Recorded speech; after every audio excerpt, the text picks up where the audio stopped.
Alors ça n'a échappé à personne, Sylvain Mimoun, hier, c'était le 11 novembre, on fêtait l'armistice de la guerre 14-18. Et à ce sujet, donc, Anaïs, on va se replonger dans cette triste période de notre histoire, mais de manière plus joyeuse, puisqu'on va parler de sexe. Oui, on va parler de sexe. Alors je sais pas, ce sera peut-être un tout petit peu moins joyeux que la semaine dernière. La semaine dernière, je vous parlais de la profonde métamorphose du couple pendant la Grande Guerre. Et je vous rappelle, 14-18 a bouleversé la notion de couple en y introduisant notamment la notion d'amour à cause du manque, on en parlait tout à l'heure, du manque, de la peur, de l'apparition d'une correspondance qui laissait plus parler les mots d'amour que n'importe quelle conversation du quotidien, jadis. Mais il y a aussi un autre couple qui a pris vie et dont il est difficile de nier l'existence, c'est celui que formaient le soldat et la prostituée. Ah oui. Voici la lettre d'une jeune fille sur le point d'atteindre la majorité, 21 ans, à une mère maquerelle. Voudriez-vous me dire si lorsque j'aurai atteint l'âge, vous pourrez me prendre? Dites-le-moi, je vous prie. Depuis très longtemps, je ne vis que pour cela. Je n'ai pas du tout la vocation du mariage. Je ne suis pas jolie, suis de celles qui, étant un peu arrangées, peuvent passer. Je ne suis pas experte non plus en amour, mais ne demande qu'à le devenir. Peut-être serez-vous assez gentille pour me répondre. Je vais attendre avec impatience. Signé Betty L. Cette lettre est extraite du livre du docteur Léon Bizard, Souvenir d'un médecin de la préfecture de police et des prisons de Paris, 14-18.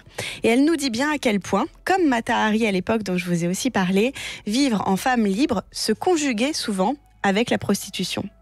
Bien sûr, parce qu'il fallait avoir un revenu. Et voilà. Et la seule façon d'être indépendante financièrement, eh bien, c'était souvent en vendant son corps.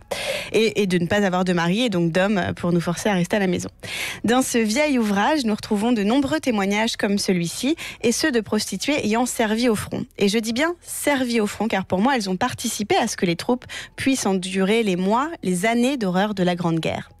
Comme ces femmes de soldats à qui on disait qu'elles participaient aussi à l'effort de guerre en écrivant à leur mari afin qu'ils gardent espoir. Par exemple, Gabrielle écrivait en février 1915 à son mari, abattu par la peur: « Il faut agir sur ta volonté et te dire « je veux revenir » et non pas se laisser abattre. Je comprends que là-bas c'est terrible et qu'il faut un courage héroïque pour ne pas trembler, mais puisque votre présence est nécessaire pour nous défendre, levez les yeux et ayez confiance. » Alors, alors si les femmes... Cela dit, c'est beau, hein. Oui, c'est très très beau.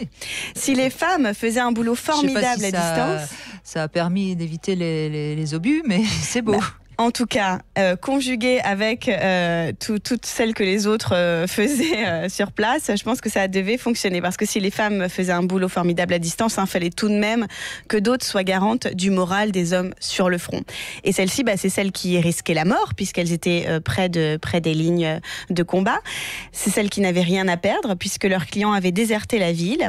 Et d'autres qui habitaient les campagnes proches du front et qui n'avaient d'autre choix que de faire commerce de leur corps, tant régnait la misère. Mais alors, c'était les soldats qui payaient la passe ou c'était Oui, l'État? c'était les soldats, mais alors au début c'était les soldats, mais c'était 1,50 franc quand c'était un soldat non gradé et 3 francs pour un gradé.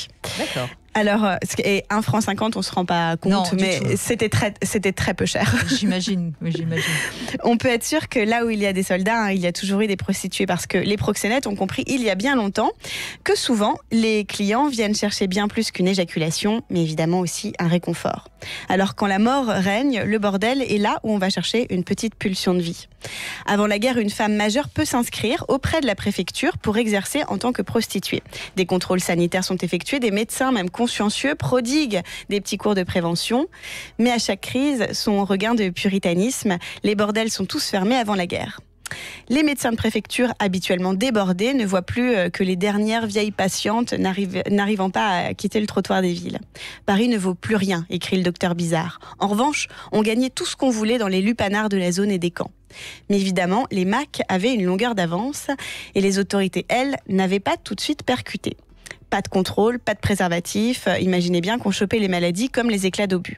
Donc, sous la pression des généraux, qui en avaient marre de voir leur garnison se gratter le slip, le gouvernement a accepté de rouvrir les bordels. Et sont alors apparus les BMC, les bordels militaires de campagne. D'accord.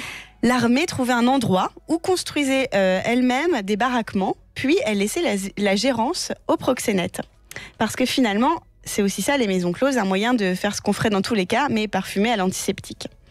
Dans sa BD Formidable, et d'ailleurs je voudrais ajouter que les BMC étaient déjà un peu en vigueur par l'armée qui était en Afrique et qui était en train de conquérir l'Algérie, et qui en a eu encore en France, sur le territoire français, en Guyane, jusqu'en 1995. Donc ça a été une vraie institution partout. Il y en avait pendant la guerre du Vietnam, il y en avait dans toutes les guerres qui ont suivi.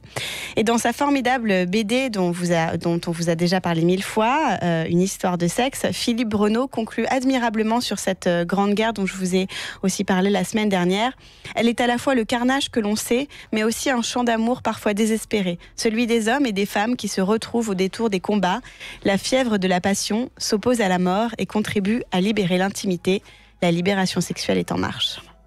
Oui, enfin, libération sexuelle dans les bordels, Anaïs Deban. Non, mais après. C'est pas le devoir conjugal, mais on n'en est pas loin quand même. Non, mais après tous ces jeunes gens qui avaient frôlé la mort, qui avaient vu les atrocités que ça a été pendant 4 ans, ils revenaient dans les rues de Paris et ils avaient envie de s'aimer, ils avaient envie de conquérir la vie, ils avaient envie de vivre pleinement, et ça passait aussi par la sexualité et l'envie d'aimer. Bien sûr, bien sûr. Je conçois bien que après cette période-là, on avait envie de paix.